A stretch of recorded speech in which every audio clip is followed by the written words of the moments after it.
So in this video, I want to cover the concept of the power of the unconscious mind. And I'm going to give a little twist at the end, so it may be the exact opposite of what so many of us have been thinking for such a long time. But if you're watching this video, you're probably familiar with the claims of how powerful the unconscious mind is, from placebo effects. If I can just go down to the deepest parts of your unconscious and get it to believe that this is an active substance that will cure you, sometimes, very often, the pain actually does disappear. Or if you're addicted to some substance and I can hypnotize you and then again go back into deep down into the workings of the unconscious mind and change the programming so you no longer believe that you need this substance, often that seems to work. And so we'll consider Freud. Freud was, it may have been Nietzsche, but it was either Nietzsche or Freud who started talking about the unconscious in the first place. So we haven't been talking about the unconscious for a very long time. But for Freud, your entire happiness, the single motivating factor in your life is this thing called the unconscious mind. What if we have it completely backwards?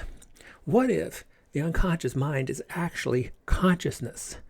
And in so many of my other videos, probably half a dozen now, I've gone into this topic of how often we confuse thinking with consciousness.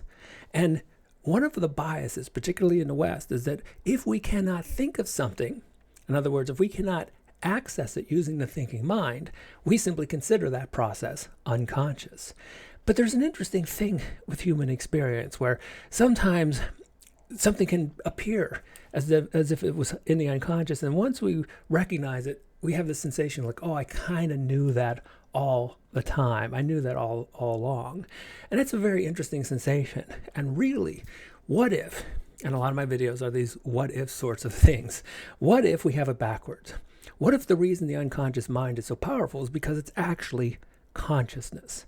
I mean, it does sound a little strange to put all this beauty, power, and intelligence into something that is itself unconscious. Doesn't it make more sense to put all these curative functions and health and supreme power in consciousness rather than the unconscious?